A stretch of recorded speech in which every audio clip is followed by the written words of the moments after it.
Hi everyone, welcome to my channel. For those who have been here before, welcome back. For those who this is their first time tuning into my channel, thank you for joining us.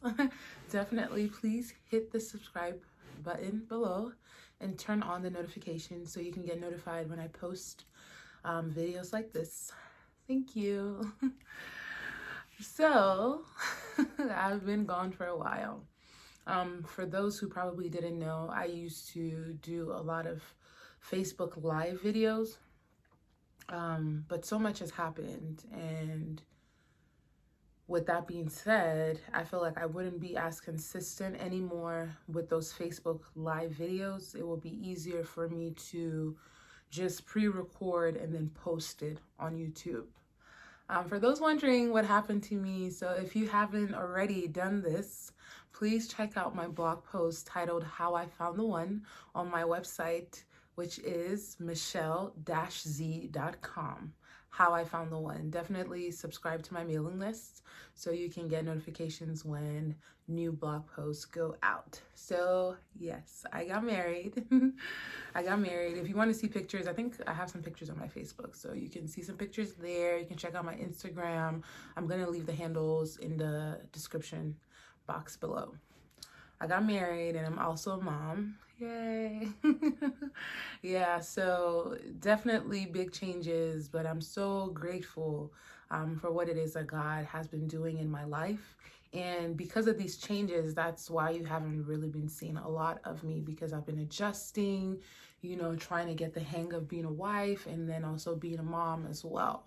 So we're going to jump right into this. And if you haven't checked out my blog post, I would suggest and encourage you to read that before you watch this video, because this video is basically a continuation of my blog.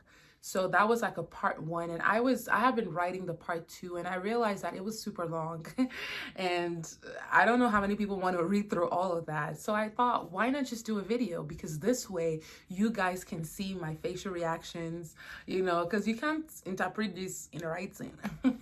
So you guys can see my facial reactions. You guys can I can talk to you guys a lot more than I can write, because I don't want it to be like super extra long and you're just like, listen, girl. So I decided to do a video, and I hope you guys enjoy it. So let's jump right into this. So where do we leave off on the blog post? So on the blog, we were talking about how he approached me. So that was the last part that we talked about. So he approached me at my church.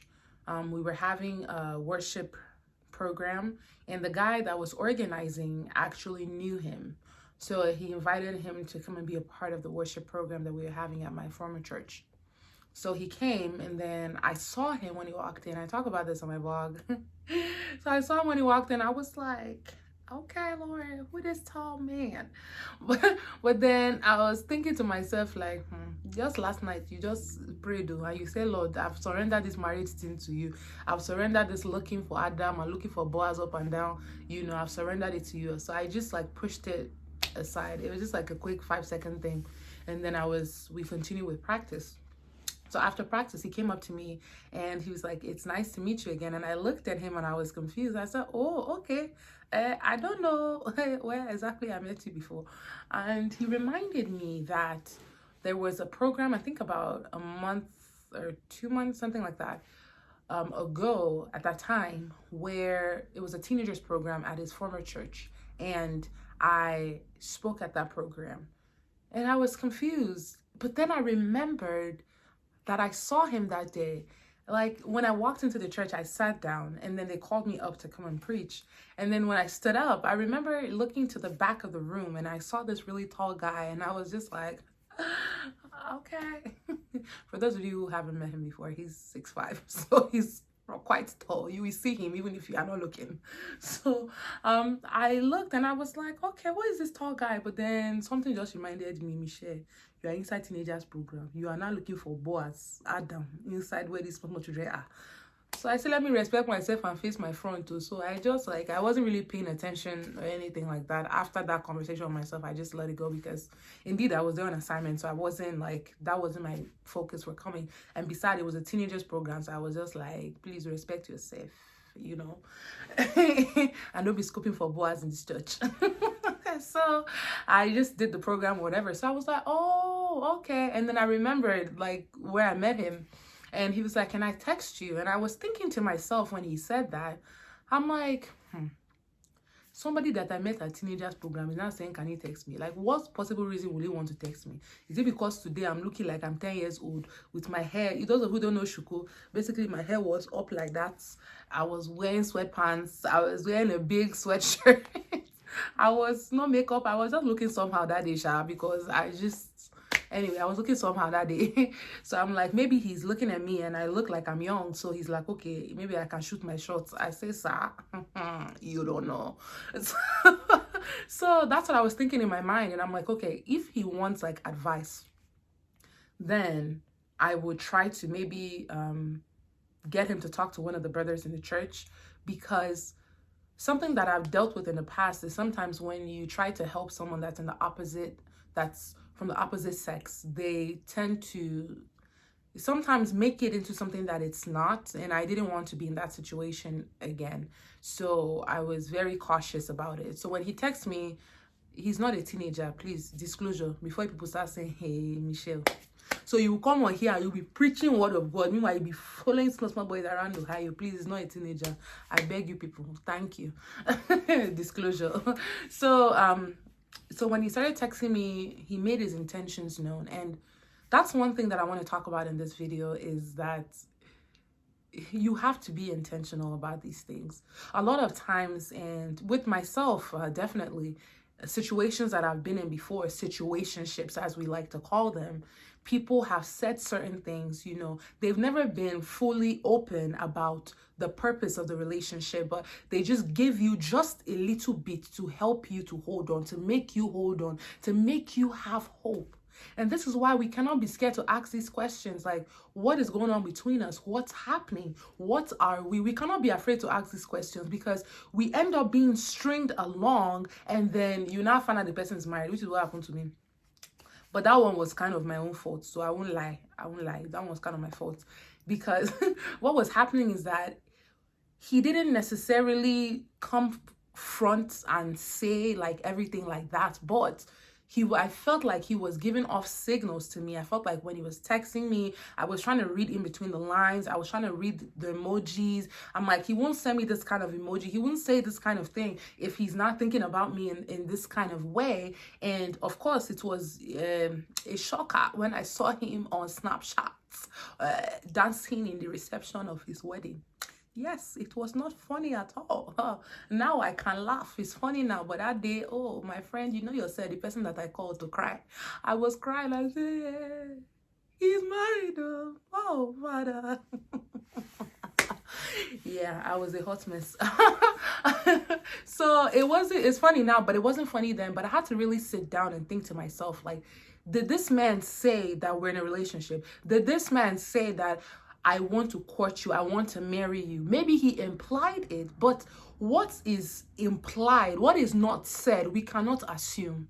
And that's my motto, that's my principle, that's my advice to everyone out there who is, maybe you're talking to someone, or you think you're talking to someone, you're, waiting on God for a spouse. When people approach you, what is not said, we cannot assume. Because what happens when we assume is that we begin to develop feelings for this person. We begin to create this scenario in our minds, and somehow become yoked with this person, and you're not even dating this person. And then when the person moves on, it is so hard to get over the heartbreak. And I remember finding myself in this situation time after time after time. And I told myself, what, at the end of the day, I can't blame anybody else but myself, because I allowed myself to keep walking around this roller coaster over and over again. So I prayed and I said, Lord, when you send him, please make sure he is intentional.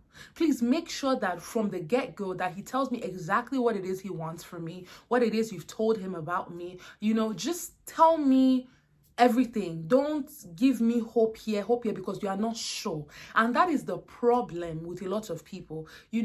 please, especially the brothers, when you approach someone and you are not sure what you heard from God, please don't lead them on. In short, in my own personal opinion, I would say don't even approach them. If you are not sure, don't approach them in that light, of maybe we're in a relationship, but we are not.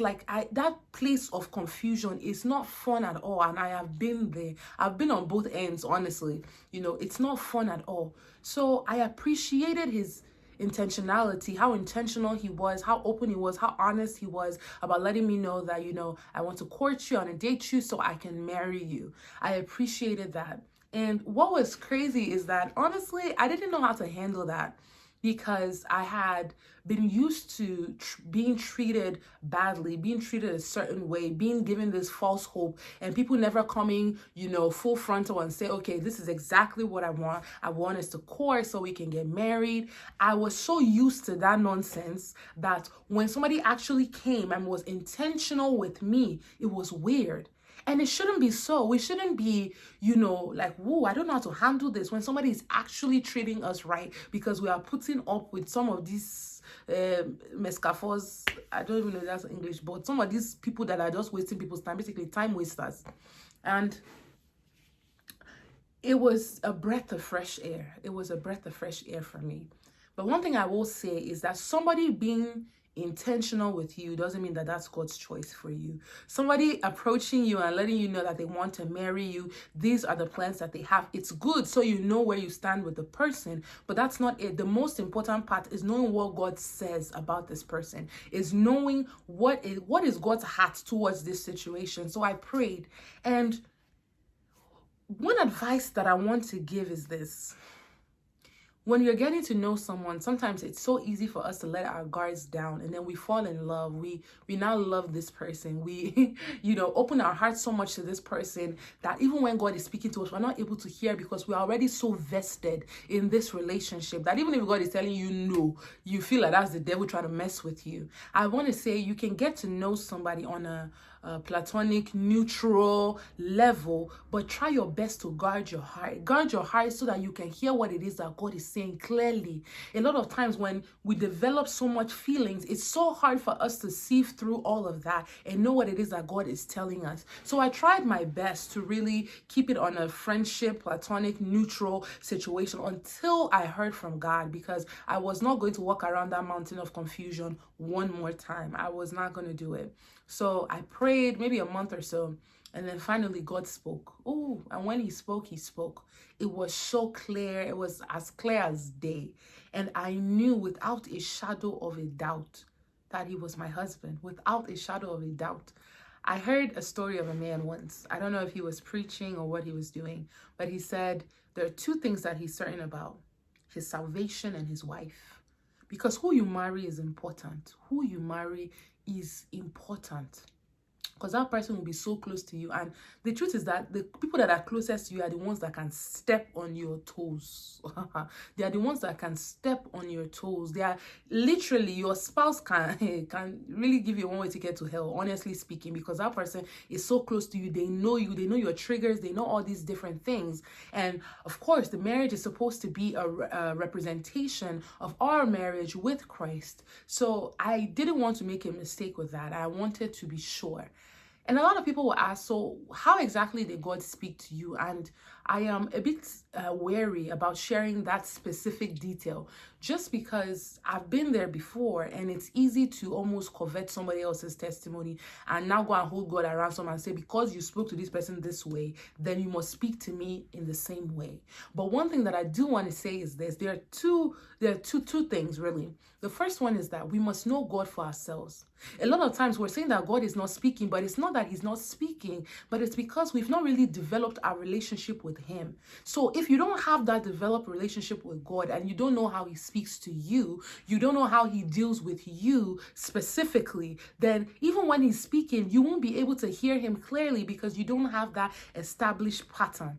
So before you start asking, God for who your spouse is, know how God speaks to you. Have your relationship with God first, which is most important above not just having the relationship so that God can tell you who your husband is, but having the relationship because the voice of the Holy Spirit, you cannot compare it to anything else. It helps us through all aspects of life, not just knowing who your spouse is, dealing with friendship, dealing with your family, dealing with yourself, with your kids, with your job, relationships, different things like that. The voice of the Holy Spirit, he teaches us the ways of the Father. So we must know that voice for ourselves.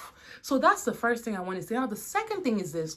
Sometimes I've spoken to people and they're like, okay, I don't really know what God is saying. I'm not sure.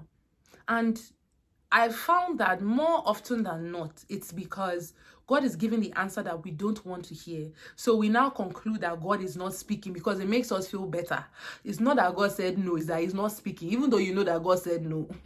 You now say God is not speaking. It's not that God is not speaking the one that you want to hear, but God is speaking. And know this, that God loves you so much that if God says no, that's not your husband, then it's for a good reason. If God says no, that's not your husband, and you thought that person or that person, woo, if I don't marry this person, yeah. If God now says that's not the person, it means that God has something better. God won't take the best from you and give you something less than the best. Never. It can't happen. So that's my opinion and my advice about hearing from God in regards to who your spouse is when you're talking to someone. And this advice is for both the males and the females alike. So now, where do we stop? I think we started texting and everything, and I was praying, and then God confirmed. So after God confirmed that he was my husband, excuse me. So after God confirmed that he was my husband, I began to open up my heart a little bit more towards him. It wasn't an overnight thing of just, oh, God said my husband, so just open the floodgates. No, it was a gradual thing. And what God has said to me, that was the most important thing. It cannot compare it to, oh, he was intentional. No, God speaking to me was the most important factor that I needed to know. Now, when I started talking to him a lot more and he was sharing his dreams, his aspirations, his vision, his goal, his plans, it was almost like a confirmation of what it was that God was speaking to me about. It was beautiful. It was so beautiful. And I am glad that I waited first for God to speak to me so that I knew what God's heart concerning that situation was before I let my heart open. Because when he started speaking to me, honestly, it was a thing that I was gradually falling in love with him daily as he was talking about his plans and his vision, and just, it was so crazy. You could just see the love of God just beaming through this man. It was amazing. It was amazing. And I'm not saying this to flaunt my joy in front of everyone, but to encourage people. Why? Because I've been in a situation, in a season whereby I thought that this joy was not real. In a season whereby I thought that it wasn't possible for me to find love. I thought that I had to just settle for somebody and you just make do with what you got. That's literally how I was feeling. But I want to encourage somebody who is at the point of giving up, who said, I'm not doing this again. I've prayed and I've tried and I thought he was the one and I thought she was the one. And I'm not going around this mountain again with you, Lord. Ooh, I've been there. But I want to encourage you, please have patience with God. Be patient with God. I know that I know you have tried. I know it looks like you've been around this mountain time after time. But I feel like this is just a refining stage. And when God is ready, when God's time comes, he will give you something better than you ever prayed for, something better than you ever imagined. And that's what happened to me. I wouldn't say that he ticked everything on my list. No. And honestly, I think, we have lists. Women and men alike, we have lists. And what I will say about the list is to rip it up and throw it in the trash. This is why I said that there are basic things that are non-negotiable. They have to have a relationship with God. I'm not saying know him, because a lot of people know about God, but they don't have a relationship with him. These things are non-negotiable. You can have some physical attributes. Obviously, you want to be attracted to your spouse. You can have some physical attributes. But what happens is that when these superficial things, I don't know if that's the right word, but some superficial things now begin to outweigh the spiritual things, because those things are very important, that this person has a relationship with God. Because if you marry somebody who is not on, how can two work together unless they agree? If you marry someone that is not walking in the path that you're walking in, it will be very, very difficult to navigate. again, I want to just encourage the person out there who feels like it's not possible. It is. It is possible, but it is possible if you wait on God. It is possible if you stand your ground and say that I won't settle for anything less. I was at that place and I almost settled for some nonsense like this. I almost settled for it, but I am glad that I waited. Was it worth the wait? It was worth the wait. So I am making this video to encourage everyone out there, to encourage those who are, still waiting on God, or for encourage those who are praying about someone that they're talking to or that they've met. Please be patient with God and know what God says before you open up your heart, so that you don't have to now deal with letting your heart to heal from that situation. Now, after we started talking, there was so much confirmation, in what he was saying, things that I would pray to God about in private, and he would come and say these things, and I'm just like, wow. One of the things being this, that, and if you're close to me, you would know this, I always said that I was not going to court anyone for a long time. I was not going to date the person that I would marry. I would not be dating them for an eternity. Like, I wanted to know what God was saying, and we were on the same page, and yeah, let's go. And it's not for everyone, definitely. Some people want to date for some time, and that's fine. But for me personally, I know the kind of person that I am, and I didn't want to open up the door for any kind of temptation, and I didn't want to wait. That's the truth. That's what I pray to God. Now, disclaimer, because you desire, you pray, doesn't mean it will happen exactly like that, but I'm just telling you my own personal testimony. So I told God that I didn't want to wait that long, and he spoke to me and he said the exact same thing that I told God, and it was crazy. And the time frame which he said, it was the same time frame that I told God. So in about a year, we courted, we dated, courting and dating, that was another topic for another day, English things. Anyway, so we dated, we got married, we had the court wedding, traditional, the white wedding, all that good stuff. Definitely look on my Facebook page. There's some pictures on there. Look at my Instagram. There's some pictures on there as well. And it was awesome. It was so beautiful. And that's why I'm making this video, to encourage my brothers, my sisters, please wait on God. Because every day I look at him and I'm just like, wow. It's not even necessarily what I prayed for totally. It's what I didn't know that I needed that God gave to me. And the way we compliment ourselves, I'm like, this is nothing short of God. And I'm not saying this to say, oh, we don't have every relationship, they have their own things, that challenges and things they have to work on. I'm not saying everything is just always perfect, but, and this is why knowing what God says helps. When we get into those little challenges, I now remember and say, okay, but this is what God said, so this is my husband, and this is just a bump in the road, and then we're able to move past it because we know where we're heading. We're walking on the same path. Amen. That's my testimony. That's my story. That's my encouragement for everyone out there. Please don't give up on God. Please don't stop waiting. Please don't settle for anything because you feel like it's not possible for you to get God's best. It is possible. But sometimes that requires us waiting. And I know how it is when you have that desire in your heart. But I also know that desiring something doesn't mean that God is just going to do the thing like that.